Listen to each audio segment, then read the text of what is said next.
Est-ce que vous connaissez cet homme? Je suis prêt à parier que bon nombre d'entre vous ne l'ont jamais vu. Mais ce qui est sûr, c'est qu'absolument tout le monde a déjà vu le dessin animé qu'il a créé.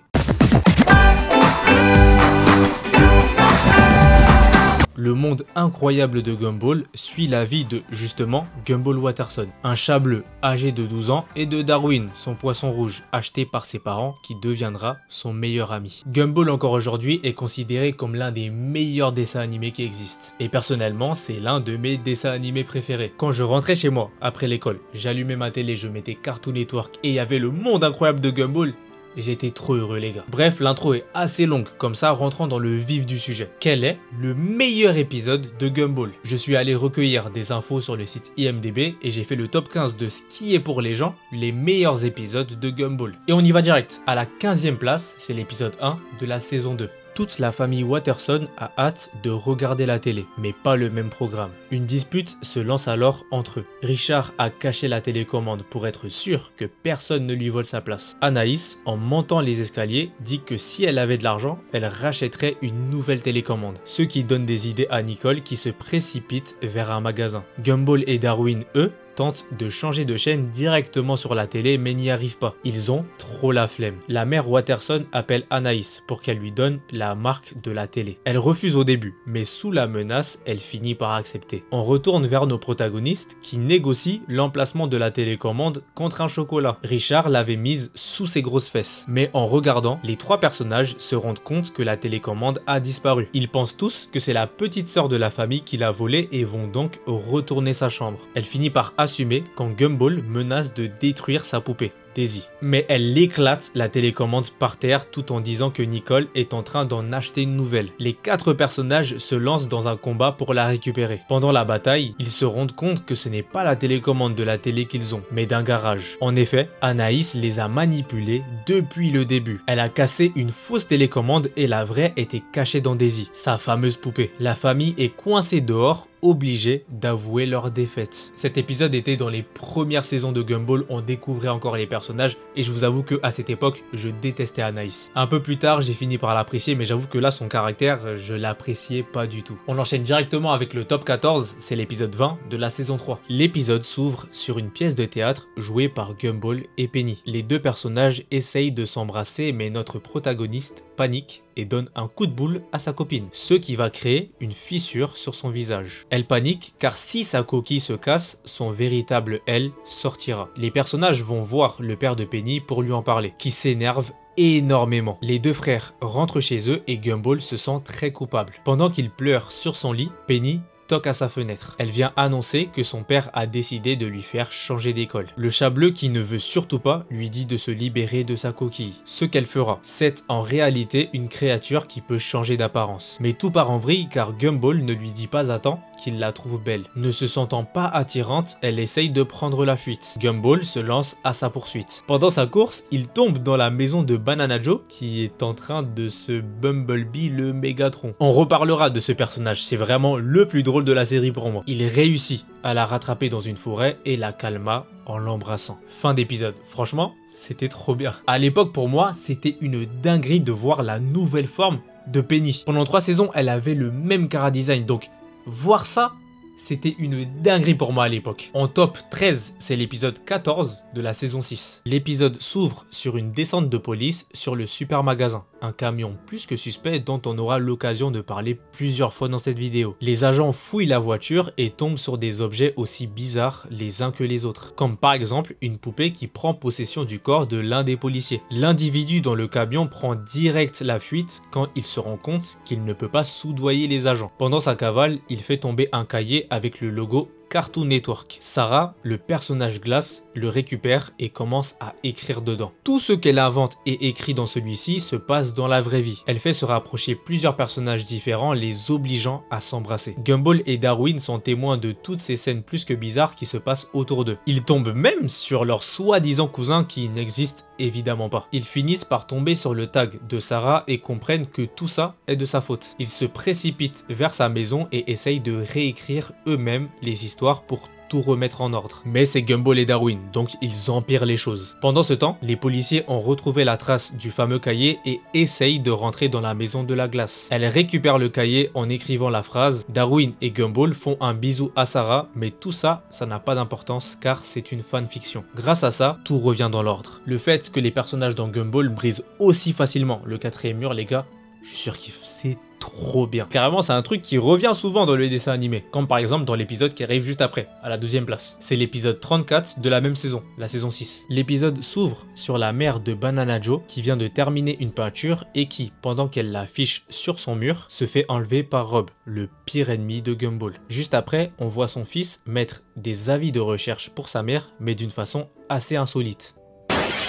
Quand je vous dis que c'est le personnage le plus drôle de Gumball, il est trop drôle. Il se fait aider par Gumball et Darwin qui essayent de comprendre où elle est passée. Joe leur explique qu'elle a déjà disparu à de nombreuses reprises, mais jamais aussi longtemps. Le chat bleu demande à son ami comment s'appelle sa mère et surtout comment l'épeler. Barbara Épelle. B-A-R-A-B-A-B-A-N-R-2-R-R-A-B-A. Oh, Barbara, pigé. Encore une fois, je me répète, hein, c'est le plus drôle. Il n'y a pas plus drôle que lui. Joe explique au frère que Barbara est devenue folle parce que son patron lui mettait beaucoup trop la pression. Elle a fait un immense burn-out. Après ça, on se retrouve avec Rob et la mère de Joe. Il l'oblige à peindre parce que, d'après lui, elle peut deviner le futur. Mais en fait, elle peut changer le futur. Grâce à ça, elle réussit à ramener nos héros dans le garage dans lequel elle est coincée. S'ensuit une bataille contre Rob. Grâce aux peintures de Barbara, Gumball et ses amis effacent l'antagoniste de la surface de la Terre. Ils s'en veulent immédiatement et demandent à la mère banane de le redessiner. Ce qu'elle fera. L'épisode se termine d'une manière très étrange.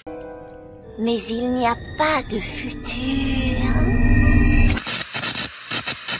Je vous le dis les gars, la manière dont les personnages dans Gumball cassent le quatrième mur, c'est trop bien, c'est trop intéressant. Et je me répète encore une fois, hein, Banana Joe les gars, il est trop drôle. En fait, c'est toute sa famille, ils sont trop drôles, ils sont trop bêtes, c'est trop grave. On enchaîne avec la 11e place, c'est l'épisode 40 de la saison 3. On retrouve la famille Watterson au restaurant, mais la carte de Nicole ne passe pas. En effet, Richard a retiré tout l'argent du compte de sa femme et l'a jeté dans l'océan. Ne me demandez pas pourquoi, c'est Richard. La famille est maintenant fauchée. Larry leur propose de participer à la publicité de son restaurant pour amasser un peu d'argent. Mais Gumball et donc la famille refusent. En rentrant chez eux, ils se rendent compte qu'ils n'ont plus rien à manger dans leur frigo. En plus de ça, l'électricité se coupe. Ils n'ont plus assez d'argent pour payer leurs factures. Leurs meubles leur sont même retirés à leur réveil. Ils n'ont littéralement plus rien. Les Watterson finissent par perdre leur maison et même leur Cara Design. En effet, d'après Gumball, quand on n'a plus d'argent, on n'est plus rien. Les personnages foncent vers le restaurant pour accepter la publicité que Larry leur a proposée. Ils arrivent à temps et tournent cette fameuse pub. La famille est sauvée. Encore un épisode où le quatrième mur est brisé. Parce que la famille n'a plus d'argent, ils perdent leur Cara Design, ils retournent littéralement à l'état de dessin. À la 10e place, c'est l'épisode 1 de la saison 5. L'épisode s'ouvre sur la famille Watterson qui sont en train d'aller faire les courses tous ensemble. Mais Gumball a l'impression d'avoir déjà vécu tout ce qui se passe. Les membres de sa famille ne le croient évidemment pas. Darwin lui demande une preuve. Et Gumball arrive à deviner le jeu vidéo qu'il va choisir. Désormais, son meilleur ami le croit. Tout ça, c'est la faute de Rob, vous vous souvenez, le pire ennemi de Gumball, qui a en sa possession une télécommande universelle magique. Il transforme les parents Watterson en bébés, ce qui menace de faire disparaître les enfants. Une course-poursuite commence et Anaïs finit par disparaître. Juste après, c'est au tour de Darwin. Rob cherche à faire du mal à tout l'entourage de Gumball. Une bagarre se lance, mais le chat bleu l'a déjà vécu plusieurs fois et arrive à deviner les mouvements de son adversaire. Il arrive à récupérer la télécommande et envoie l'antagoniste dans un endroit très bizarre. Mais il se sent mal, donc retourne le chercher. Pendant qu'il essaye de raisonner Rob, son corps disparaît peu à peu. Il doit donc se dépêcher de le rattraper. L'ennemi juré de Gumball réussit à récupérer la télécommande, mais il se rend compte de tout ce qu'il a fait. Il remonte le temps pour que tout redevienne comme avant. Les personnes qui sont vraiment fans de Gumball savent que cet épisode, c'est une deuxième partie. La première partie de cet épisode est beaucoup plus haut dans le classement. on y arrive. Mais pour le moment, on est à la 9e place et c'est l'épisode 20 de la saison 4. L'épisode s'ouvre sur un flashback de la famille Watterson. On y voit à quel point c'était dur pour les parents de Gumball. C'était un enfant très turbulent. Ils décident de lui acheter un poisson rouge pour qu'il devienne plus calme. Nicole lui demande comment il veut l'appeler. Il trouve le prénom de Darwin. Mais plusieurs fois de suite, le petit poisson perd la vie. Et Richard, pour ne pas rendre triste son fils, en rachète un nouveau à chaque fois. Jusqu'au jour où il n'y en a plus un seul de disponible en magasin. Il tombe alors sur le fameux camion très bizarre avec le monsieur dedans qui lui propose de lui vendre un poisson. Le père ramène le nouveau poisson à la maison qui s'entend super bien avec le héros. Mais en voulant faire une blague, le nouveau Darwin arrête de bouger et Richard le croit mort et va donc pour le jeter aux toilettes. Gumball réussit à arriver à temps et à sauver son nouvel ami, mais en parlant avec des vrais mots, Darwin fait peur au père qui le jette dans les toilettes et tire la chasse sans faire exprès. Fin d'épisode, mais ne vous inquiétez pas, parce qu'à la 8e place, c'est littéralement la suite de cet épisode. Darwin, qui vient de rejoindre la fratrie Watterson, vient de tomber dans les toilettes et se retrouve dans l'océan. Il sort de l'eau pour rejoindre sa nouvelle famille, mais surtout Gumball, son nouveau meilleur ami. Grâce au pouvoir de l'amitié, des poumons ont poussé dans son corps. Il peut maintenant entamer son voyage tout en nous chantant une des meilleures chansons de la série. Sur le chemin. La route est tout sauf simple. Le poisson souffre énormément et ça, Gumball le ressent. Mais encore une fois, grâce au pouvoir de leur amitié, des jambes pousse sur le corps de Darwin qui apprend à s'en servir. Il arrive enfin dans la ville d'Elmore, la ville des Watterson. Il tombe sur Gumball qui le cherche aussi mais se fait attraper par un cafard. Oui, un cafard les gars, c'est Gumball. C'est n'importe quoi. En sentant que le chat bleu abandonne les recherches, le poisson s'échappe du camion. Il suit les Watterson qui sont en train d'aller acheter un nouveau poisson. Les deux amis se retrouvent enfin dans une scène digne d'un manga. Gumball donne ses chaussures à Darwin qui lui promet de ne plus jamais les enlever. Et évidemment que dans les épisodes que les gens préfèrent d'une œuvre, il y aura toujours les origines des amitiés des personnages, les origines des amours des personnages. D'ailleurs, le top 1, c'est un épisode où il y a une origine, où il y a un flashback. Vous verrez, on y arrive. À la 7e place, c'est l'épisode 37 de la saison 4. L'épisode s'ouvre sur une Nicole en retard qui fonce comme une furie vers l'école de ses enfants. Elle arrête même un braquage en même temps et réussit à arriver à l'heure. Mais elle tombe sur une soi-disant Yuki devant l'école qui lui lance un défi. La mère Watterson refuse. Les enfants sont sous le choc que leur mère puisse avoir peur d'une personne. Nicole nous apprend que c'est une vieille connaissance, mais pour le moment, on n'en sait pas plus. La famille la recroise encore au supermarché. Elle fait du rentre-dedans à Richard pour provoquer encore plus Nicole qui ne rentre toujours pas dans son jeu. Elle vient même embêter la mère de Gumball à son propre travail. C'est à l'école que la fille de Yuki, qui est une camarade des enfants, leur apprend que Nicole et sa mère étaient amies et apprenaient le karaté ensemble. Lors d'un tournoi, elles se sont tous deux retrouvés en finale et le chat bleu remporta la victoire. Yuki, déshonoré, quitta les États-Unis pour aller s'entraîner au Japon, en attendant sa revanche. Vu que Nicole refuse catégoriquement de se battre, elle la menace de lui faire perdre son boulot. Son mari est en effet le chef de la mère Watterson. Le dessin animé passe dans un style animé manga et on a une scène de combat plus que magnifique. L'ennemi de Nicole lance même une sorte de Kamehameha sur elle. Gumball, c'est vraiment un dessin animé qui est rempli de références. Le combat est tellement rude qu'elles ont détruit le gymnase dans lequel elles se battaient, mais finissent enfin par se réconcilier. C'est aussi l'un de mes épisodes préférés, donc je suis très content qu'il fasse partie du classement. La partie où ça passe dans un style animé manga et que justement il y a plein de refs à des animés manga, incroyable. Vraiment trop bien cette partie. À la 6e place, c'est l'épisode 26 de la saison 2. L'épisode s'ouvre sur Nicole qui oblige ses enfants à ranger leur chambre qui est remplie de dingueries comme un verre de lait devenu solide. Ils retrouvent un jeu de société que Gumball et Darwin ont inventé, action ou esquive. Les règles sont simples. Si tu refuses de faire une action, tu dois tirer une carte esquive. La famille décide de jouer au jeu. Richard est le premier à devoir faire action. Il doit aller provoquer un policier dans la rue. C'est ensuite au tour de Nicole qui doit faire une fausse commande de pizza. C'est maintenant à Anaïs qui doit porter tous les vêtements de la maison. Mais la mère Watterson qui déteste perdre triche et Anaïs doit tirer une carte esquive. Celle-ci dit Le sol est maintenant fait de lave. Et c'est là que le jeu devient dangereux. Parce que pour Anaïs, le sol devient vraiment de la lave. Darwin refuse aussi de faire son action et doit tirer une carte esquive. Celle-ci dit qu'il doit faire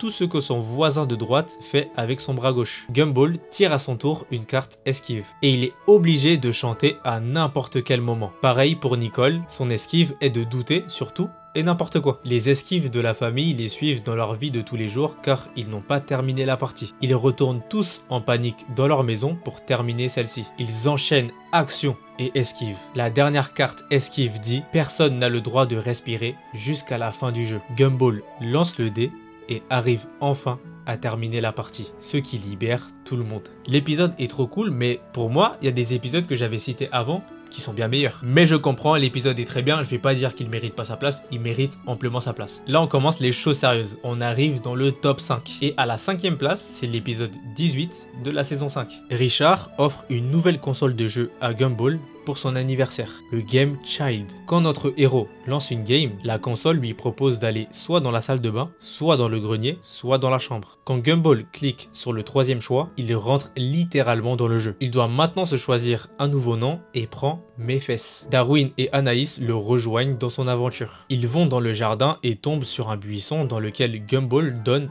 un coup de pied. Et dans ce qui semble être une ref à Pokémon, un combat se lance entre les 3 protagonistes et un monstre caché dans celui-ci. Anaïs lance une attaque de type feu et le combat est gagné. On se retrouve chez Monsieur Robinson où les héros récupèrent des objets. D'ailleurs, Monsieur Robinson, très sous-coté comme personnage, il est vraiment très drôle. Ensuite, un nouveau combat est lancé contre la copine de Gumball, Penny. Gumball l'attaque sans faire exprès avec un objet récupéré juste avant et le combat est gagné. Penny donne un téléphone à Gumball comme récompense. Après ça, une quête secondaire se lance. Les héros doivent retrouver tous les pigeons d'un PNJ. La quête réussit, le nouvel objectif de la famille Watterson est de gagner de l'XP pour vaincre l'ennemi final. Donc ils sont littéralement allés affronter tout et n'importe quoi. Ils arrivent devant le fameux camion qu'ils attaquent sans réfléchir. Mais c'était en fait un allié. L'ennemi final est la console elle-même. Le combat se lance et elle est surpuissante. Il ne reste qu'un seul point de vie à nos protagonistes. C'est là que Gumball se rappelle du téléphone que Penny lui a donné et l'utilise pour rappeler tous ses amis qui vont attaquer un à un la console. Et c'est la victoire pour Gumball et sa famille. À la fin, la console affiche le message suivant. Félicitations, vous avez terminé le jeu à 99%. Et Gumball, qui voulait le terminer à 100%, à relancer la partie. Il y a vraiment que Gumball pour faire des trucs comme ça. T'as souffert pendant tout l'épisode, à la fin de l'épisode 99%, je relance pour faire 100%. Il est fou.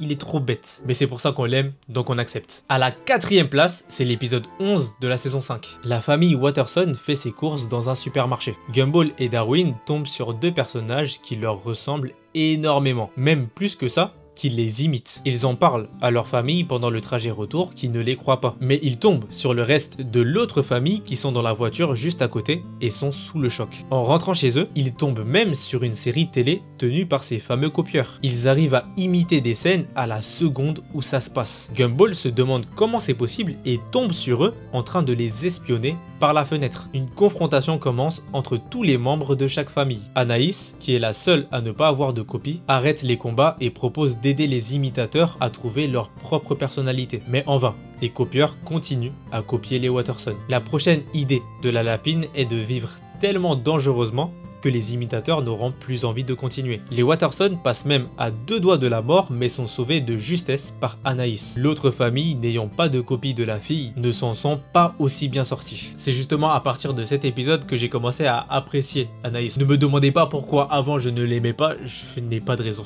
Vraiment, je sais pas. On arrive dans le top 3. Quels sont les 3 meilleurs épisodes du monde incroyable de Gumball? À la 3e place, c'est personnellement mon épisode préféré de Gumball. C'est l'épisode 8 de la saison 2. Richard Watterson vient de trouver un travail en tant que livreur de pizza. Toute la famille est sous le choc. En effet, le père n'a jamais travaillé. Nicole demande à Gumball et Darwin de surveiller leur père car elle a un mauvais pressentiment. Et a raison, le lapin fait tomber des pizzas qu'il est censé livrer. Les 2 protagonistes les récupèrent et vont les livrer à sa place. Ils tombent sur une première famille de pizza qui n'attendait donc pas une pizza pour la manger mais pour l'adopter dans leur famille. Gumball, en étant fidèle à lui-même, l'a fait tomber tomber. Du côté de Richard, il se passe des événements étranges à chaque fois qu'il passe quelque part. On revient sur Darwin et son frère qui livrent une nouvelle pizza à la famille de Mangotte, qui commence à danser tellement ils sont heureux. On retrouve Nicole et sa fille qui est sûre que le fait que son mari travaille chamboule l'équilibre même de l'univers. En allumant la télé, la famille se rend compte qu'elle a raison. Il se passe vraiment des dingueries